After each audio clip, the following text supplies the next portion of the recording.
Olá, tudo bem? Aqui é o Fábio Paradella quem está falando, criador do site pipelearning.org, e a gente está continuando estudando o livro Quem Mexeu no Meu Queijo. Essa é a terceira aula das 4 que a gente vai ter, e se você ainda não assistiu as outras duas, vai lá no nosso canal do YouTube ou no nosso site e você vai encontrar essas aulas lá. Vamos para a terceira aula, analisar o que aconteceu com o Hal, que era o personagem que saiu para explorar novos queijos e até agora não tinha encontrado. E ele tinha uma série de reflexões a respeito da vida e da busca por coisas novas. Esse aqui da esquerda, ele é o Hal. Ele tinha saído para encontrar novo queijo, não tinha encontrado nada de relevante, mas apesar disso ele tinha começado a superar o seu próprio medo. Estava começando a se sentir mais seguro de buscar coisas novas. E ele decidiu voltar para o posto C para reencontrar o seu amigo Ham, que havia ficado lá com medo, para convidá-lo a explorar o queijo, para mostrar para ele que na verdade não era tão ruim assim buscar coisas novas, que o medo ia passando aos poucos e eles iam superando isso. E ele foi lá, conversou com seu amigo Ham e tentou convencê-lo a acompanhá-lo nessa exploração. E de forma surpreendente ele recusou. E ele disse que não queria sair de lá, porque ele ainda estava na esperança de que iam recolocar o velho queijo no posto C, apesar de não existir nenhuma evidência disso. E ele também disse que não queria um queijo novo, porque ele não sabia se ia gostar desse novo queijo, ele preferia o queijo antigo. Então ele estava apegado a uma coisa antiga, que não existia nenhuma garantia de que retornar, ele estava com apego pela coisa antiga. E isso é uma lição muito importante também, porque para você encontrar uma coisa nova, você precisa desapegar e se esquecer do velho, senão você não vai ter forças para buscar o novo se você estiver pensando o tempo todo no velho. E é isso que o Ren estava fazendo, pensando no queijo antigo, achando que o queijo novo não seria melhor. E isso era tão absurdo porque o queijo antigo jamais ia voltar. E ele ainda estava na esperança de que, milagrosamente, o queijo ia ser recolocado no posto C. E aí Hal ficou frustrado porque seu amigo não quis segui-lo, mas ele continuou sua jornada sozinho e percebeu que, apesar de não ter encontrado o queijo ainda, ele já se sentia bem feliz, porque ele não estava sendo movido pelo medo. Então a felicidade dele não era causada exatamente por ter encontrado o queijo, mas ele descobriu que a felicidade era causada quando ele não estava sendo movido pelo medo. Quando ele não sentia medo, ele se sentia feliz. E às vezes, quando a pessoa sente medo, a realidade das coisas parece pior do que na verdade ela é. Então o medo faz as coisas parecerem muito mais assustadoras do que elas verdadeiramente são. E isso nos traz uma lição também muito importante. Vamos avançar aqui. Não sei se você já viu esse filme aqui que eu coloquei, A Lousa. Em português, o título dele é A Procura da Felicidade. E eu não vou contar o filme todo, eu recomendo que você assista, mas ele basicamente é a história de um homem, um vendedor de scanner de densidade óssea, que na década de 80 já era um produto obsoleto. E ele tinha grandes dificuldades em vender aquilo. Sua mulher o abandonou porque ele não conseguia sustentar a casa. E ele ficou criando seu filho sozinho. E chegou um momento em que ele teve que morar no albergue. Ele ia todo dia para o albergue com o filho. Passava uma dificuldade tremenda. E ele foi recrutado para participar de um programa de estágio, mas o estágio era não remunerado. Se ele passasse em primeiro, ele seria contratado. E ele ia todo dia para esse estágio e deixava o seu filho na creche e voltava correndo para que eles fossem dormir no albergue. No final do filme, depois de toda aquela procura, depois de toda aquela correria, ele simplesmente conseguiu um emprego. O final do filme é ele conseguindo um emprego. Mas a busca dele é tão intensa por isso, e ele se esforça tanto, ele consegue tantas fações, parece que ele já, ali, a partir daquele momento, ninguém o segura. E esse filme trata sobre a busca pela felicidade. Esse aqui é o Chris Garner, que é o personagem na vida real que o Will Smith interpreta. E a lição que a gente precisa aprender aqui, que também é tratada nesse livro, é que a felicidade, todo mundo acha que a felicidade está na chegada, está lá no fim. Mas muitas vezes a pessoa consegue encontrar a felicidade no caminho. E existe uma grande diferença entre você procurar encontrar a felicidade no caminho e encontrar a felicidade na chegada. Você acha que só quando você tiver um carro, uma casa, ou aquele dinheiro, ou aquele carro, ou aquele cargo, você vai ser feliz. Mas na verdade, ao buscar aquilo, você se torna uma pessoa melhor e já experimenta a felicidade. E foi exatamente isso que aconteceu com ele. Só de buscar o queijo, ele já estava se sentindo mais feliz. Por quê? Porque ele não estava sendo movido pelo medo mais. Porque o medo já não conseguia mais dizer que as coisas eram tão ruins assim. Ele já não estava mais tão amedrontado. E estava se sentindo mais feliz por causa disso. E a partir daí, tem uma outra lição que é importante a gente fixar aqui. Uma pessoa, vou desenhar aqui, ela pode ser movida por duas coisas. Vou desenhar um degrau aqui. A pessoa está aqui. Ela pode ser movida por uma ameaça ou por uma oportunidade.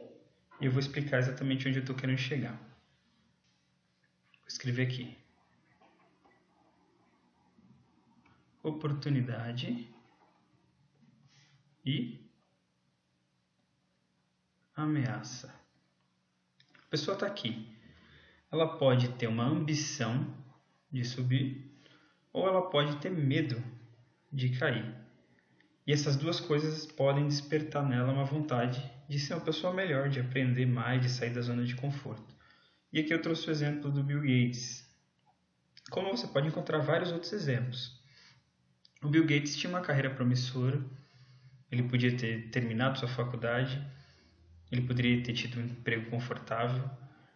Na verdade, ele resolveu arriscar, não porque ele tinha medo de nada, mas na verdade ele vivenciou uma oportunidade de crescer, de criar. Ele entrou no estado de processo criativo e resolveu procurar um novo queijo mesmo antes do velho acabar. Ele falou assim, por que eu não posso, por que as pessoas não podem ter um computador pessoal? Na verdade, ele não precisava criar aquilo para sobreviver, mas ele resolveu arriscar movido por uma oportunidade, a chance de subir.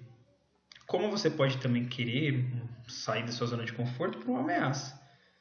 Se seu chefe fala que se você não melhorar você vai perder o emprego, isso pode te motivar. Então a ameaça ela também motiva, a oportunidade também motiva. Tem gente que é empreendedor por oportunidade e tem gente que é empreendedor por necessidade.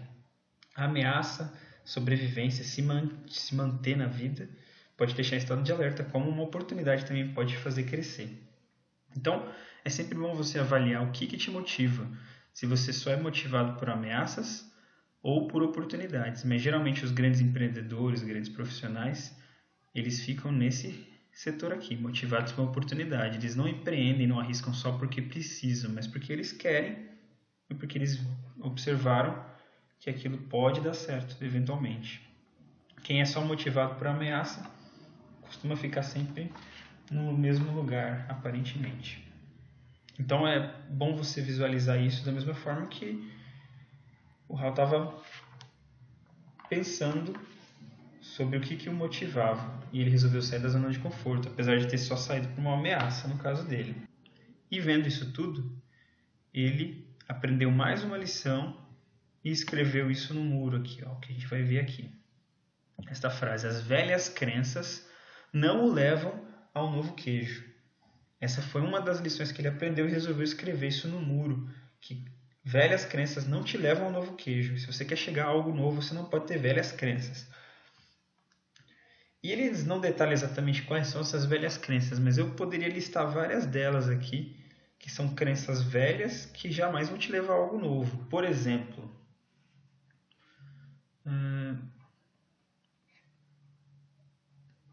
perfeccionismo. Perfeccionismo eu considero uma velha crença. Por quê? Porque quando você pensa numa coisa que ela só vai ficar boa quando ela ficar perfeita, você nunca tem coragem de começar. Por quê? Porque ela nunca está boa o suficiente. E geralmente quando as pessoas vão numa entrevista de emprego e perguntam qual é o seu defeito, você diz perfeccionismo, mas isso é realmente um defeito. Você fala para parecer uma qualidade, mas não é uma qualidade. Por quê? Porque feito é melhor do que perfeito. E quando você faz uma coisa e depois você a melhora, você pelo menos começou. E quando você espera que ela fique perfeita desde o começo, você nunca começa. Esse é o grande defeito. E o perfeccionismo eu considero uma velha crença. Outra velha crença. Quando você diz que tudo é culpa dos outros. Isso a gente já falou nas outras aulas. É culpa da economia, é culpa do governo, é culpa da sorte. Eu estava no lugar errado, no momento errado. E você sempre torna o problema como algo externo. Isso é uma velha crença. Outra velha crença.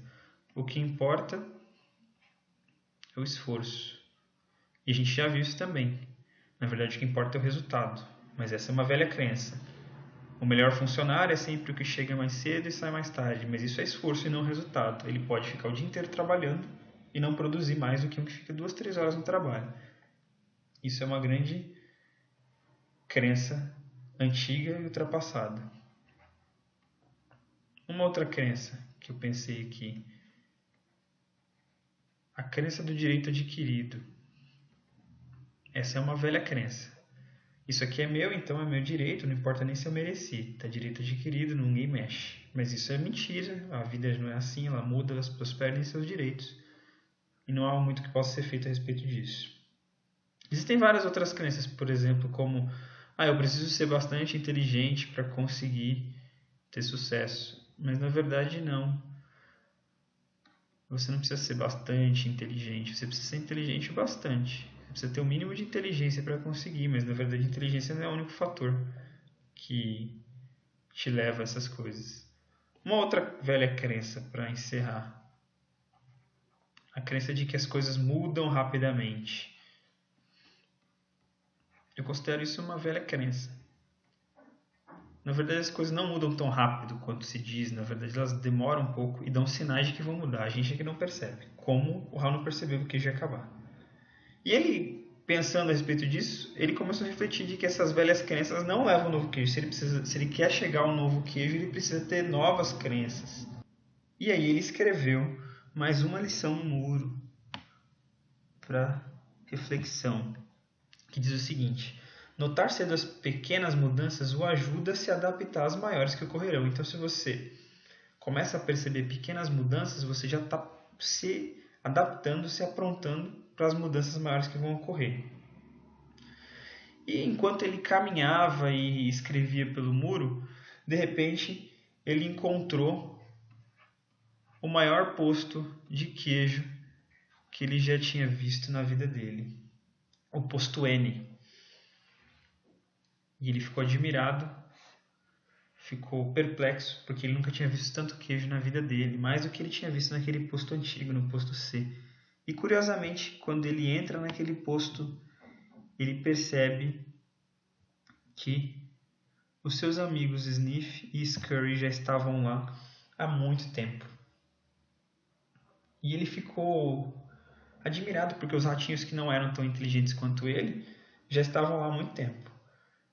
E ele se libertou daquelas crenças antigas e acabou rindo dele mesmo. E usou o cérebro dele, que era super complexo, para refletir a respeito do poder da simplicidade, porque apesar de ser mais inteligente que os ratinhos, ele chegou lá muito depois deles. Por quê? Porque eles eram muita execução. Os ratinhos simplesmente não ficavam raciocinando a respeito de coisas inúteis e iam em busca do que eles queriam. E ele também percebeu uma coisa, que é uma das lições mais importantes desse livro, que a mudança, na verdade, que parecia ruim, era um benefício. Ele era disfarçado, porque não parece um benefício. Ele parece um malefício, parece uma coisa terrível. Mas no final das contas, foi muito melhor para ele ter mudado porque ele se tornou uma pessoa melhor, quando ele começou a buscar um queijo melhor. E no próximo vídeo, para encerrar esse livro, a gente vai ver como essa história terminou. E eu vou pôr alguns exemplos modernos de pessoas e empresas com os perfis desses personagens que exemplificam muito bem todas as lições que a gente estudou nesse livro. Então, muito obrigado por ter visto essa terceira aula. Se você não viu as seguintes, fique à vontade para ver. Se você gostou desse vídeo, por favor, curta, assine nosso canal, crie uma conta no nosso site e nós vamos postar o quarto vídeo para finalizar esse livro. Muito obrigado. Até a próxima aula.